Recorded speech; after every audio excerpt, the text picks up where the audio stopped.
स्वागत है आप सबका आपके अपने यूट्यूब चैनल भाषा की बात में। तो बच्चों, आज हम बात कर रहे हैं पाठ 1 साखी, जो कबीर दास के द्वारा रचित है। आपको जैसे अपनी स्क्रीन पे दिखाई ही दे रहा है कि हम साखी पाठ को लेकर के आए हैं। पाठ प्रवेश में बात करेंगे और किस तरह से प्रश्नोत्तरी आती है तो उसकी बात करेंगे। मैं हमेशा अपनी कक्षाओं में ये बताने का प्रयास करती हूँ और ये बच्चों को कहती भी हूँ कि आपका जो पाठ प्रवेश दिया रहता है, इसको ज़रूर गो थ्रू किया करें। सारे के सारे जो प्रश्न होते हैं इसी पे बेस्ड होते हैं, ठीक है? तो वीडियो में बने रहिए। आगे हम बात कर रहे हैं साखी के पदों की। आखिर साखी है क्या? ठीक, साखी शब्द साक्षी शब्द का ही तद्भव रूप है। साक्षी शब्द साक्ष्य से बना है। साक्ष्य मतलब क्या होता है? रियलिटी, प्रूफ जिसका होता है, जिसका अर्थ होता है प्रत्यक्ष ज्ञान। प्रत्यक्ष ज्ञान का मतलब क्या होता है? Real knowledge. ठीक है, प्रत्यक्ष ज्ञान मीन्स क्या हो गया? Real knowledge. जिस प्रकार से गुरु शिष्य परंपरा रहती थी प्राचीन युग में, जैसे अभी हॉस्टल या बोर्डिंग स्कूल जिस तरह से होता है ना, तो गुरु शिष्य परंपरा, तो जंगलों में गुरुओं की कुटियाँ होती थी, वहाँ पे लोग रहते थे, तो उसी को प्रत्यक्ष ज्ञान, आमने सामने बैठ करके ज्ञान दिया जाता था। आप देखिए, संत संप्रदाय में अनुभव ज्ञान की महत्ता है और भारतीय ज्ञान की नहीं, और क्या कहते हैं, महत्ता है शास्त्रीय ज्ञान की नहीं। कबीर का अनुभव क्षेत्र विस्तृत था। कबीर के विषय में आप बचपन से सुनते या पढ़ते आ रहे हो। कबीर की साखियाँ आए दिन आपको सुनने को भी मिल जाती हैं और इनकी साखियों में, जैसा कि आपको दिखाई दे रहा है, अवधी, राजस्थानी, भोजपुरी और पंजाबी भाषाओं और शब्दों का प्रभाव स्पष्ट दिखाई देता ही है।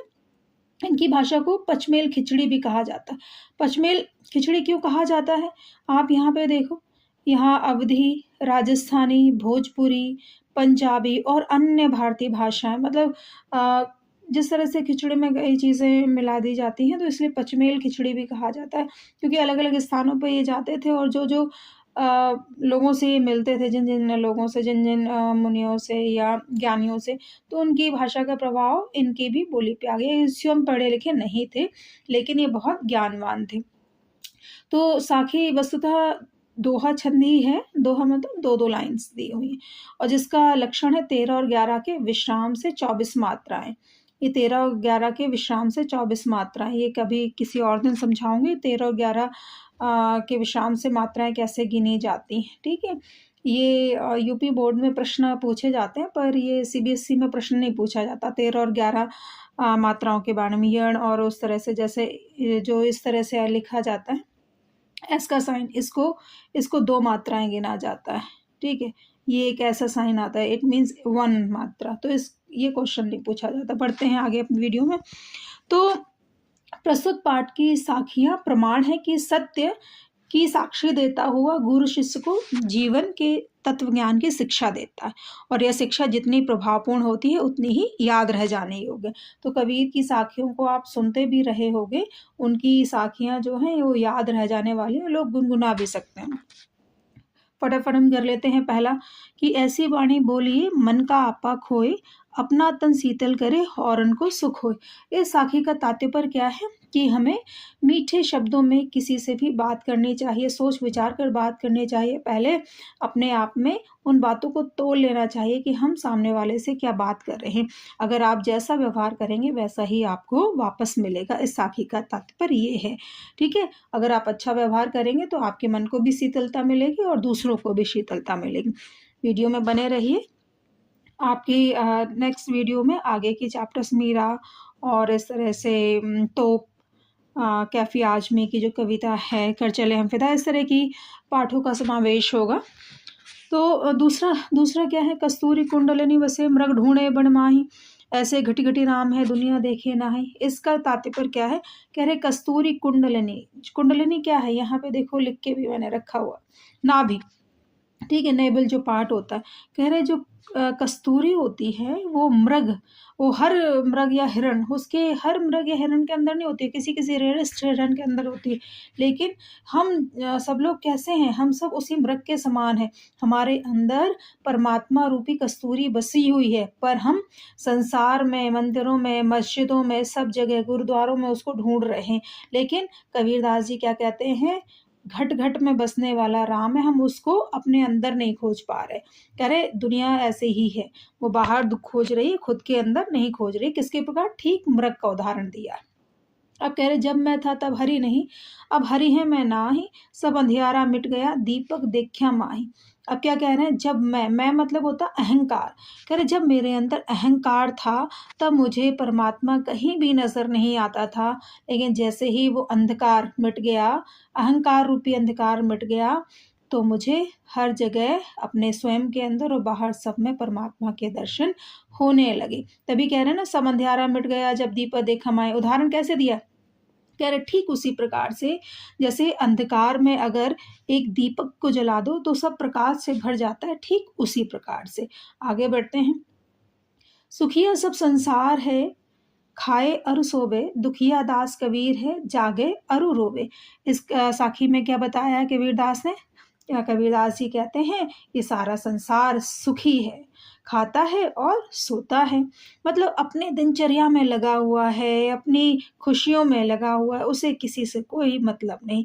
लेकिन जो कबीरदास है स्वयं को कैसा बता रहे हैं? कह रहे हैं ये कबीर बहुत दुखी है और ये हमेशा जागता रहता है और रोता रहता है। क्यों?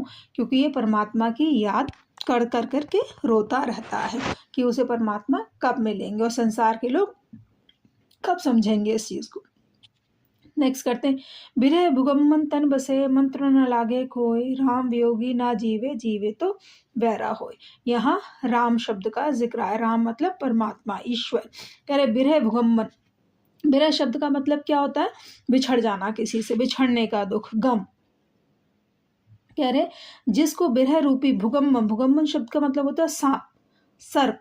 कह रहे अगर बिरह रूपी सर्प, किसी की याद रूपी सर्प अगर किसी को डस लेता है तो कोई भी मंत्र, कोई भी दवा काम नहीं करती है, डिप्रेशन में चला जाता है वो व्यक्ति। ठीक उसी प्रकार के, कैसे? जैसे राम वियोगी ना जीवे, जीवे तो बोर। ठीक उसी प्रकार से अगर किसी को परमात्मा से प्रेम हो गया है, जब तक वो उसको प्राप्त नहीं कर लेता तब तक वो उसके वियोग में दिन रात रोता जागता रहता है। जैसे कबीर यहाँ पे जागे और अरो रोवे। अब देखिए ये वाली तो साखी बहुत फेमस है, आए दिन आप लोग सुनते भी रहते होंगे। निंदक नेड़ा राखिए, आंगणी कुटी बंधाए, बिन सावन पानी बिन निर्मल करे सुभाए। क्या कह रहे हैं? निंदक, निंदक मतलब क्या हो गया? निंदा करने वाले, बुराई करने वाले। नेड़ा मतलब होता है पास। कह रहे बुराई करने वाले लोगों को अपने पास, अपने आंगन में कुटी बना कर के रख लेना चाहिए। मतलब अपने आंगन में उनके लिए छोटी सी कुटिया, क्योंकि पहले तो कुटिया ही बनती थी ना, ऐसे महल वगैरह तो राजा महाराजाओं के होते थे, इसलिए इस तरह की साखी आई है कि कुटी बना करके अपने आंगन में रख लेना चाहिए बुराई करने वाले व्यक्तियों को। क्यों? क्योंकि ये आपके स्वभाव को बिना पानी और बिना साबुन के निर्मल कर देंगे, मतलब साफ कर देंगे। नेक्स्ट है, पोथी पढ़ी पढ़ी जग मुआ, पंडित भया न कोय, एक आसर पीव का पढ़े सो पंडित होय। पोथी, पोथी मतलब क्या हो गया? हम इतनी सारी नॉलेज ले ली, किताबें पढ़ ली, लेकिन मुआ, है ना, इस तरह से कहते हैं मुआ, कोई भी पंडित नहीं हुआ, मतलब ज्ञानवान नहीं हुआ। और क्या क्या कबीर क्या कह रहे हैं कि एक आसर पीव का, एक आसर पीव मतलब एक अक्षर प्रेम का। प्रेम शब्द क्या है? कबीर ने राम को प्रेम शब्द कहा। कह रहे एक ही अक्षर प्रेम का मतलब परमात्मा रूपी एक अक्षर जिसने पढ़ लिया, जिसने समझ लिया है, वो पंडित है। पंडित शब्द का मतलब किसी जात से नहीं, पंडित शब्द का मतलब होता है ज्ञानवान से। ठीक है, पंडित मतलब ज्ञानवान। कह रहे वो व्यक्ति ज्ञानवान हो जाता है। लास्ट है कि हम घर जाल्या आपना, लिया मुरादा हाथी, अब घर जाल्यो ताश का, चे चले हमारे साथ। अब इस पंक्ति का मतलब क्या है? इस दोहे का या साखी का मतलब क्या है? हम घर जाल्या आपना, आपना मतलब अपना, ठीक है, अपना। लिए मुरादा हाथी, किस तरह से? अपने हाथ में मशाल लेकर के, अपने हाथ में मशाल लेकर के हमने अपना घर जला लिया। कैसे? कि मतलब हमें कोई अपने घर गृहस्थी से मतलब नहीं, वह दिन रात राम राम करते हैं बस, और कोई सरोकार नहीं किसी चीज़ से। अब घर जालो ताश का, ताश मतलब क्या है? अपने शिष्य का, अपने मित्र का, कह रहे उस अब घर जालो ताश का जे चले हमारे साथ ही, मतलब जो मुझे मेरा अनुपालन करता है, मेरा अनुसरण करता है, तो उसकी भी स्थिति यही हो जाती है। तो कबीरदास जी कहते हैं कि जिसको इस रास्ते पर, मतलब कौन से रास्ते पर? परमात्मा परमात्मा को प्राप्त करने के रास्ते पर चलना है, तो वो कैसा होना चाहिए? उसे किसी भी चीज़ का लालच नहीं होना चाहिए। क्यों? क्योंकि उसकी स्थिति कैसी होगी? जागे अरु रोवे जैसी, बौरे जैसी, और कैसी होगी? उसका स्वभाव निर्मल हो जाएगा, और अगर प्रेम रूपी शब्द पढ़ेगा तो पंडित बन जाएगा। मतलब ये एक-दूसरे के साथ इंटर रिलेट हैं। Thank you for watching video. बहुत-बहुत धन्यवाद।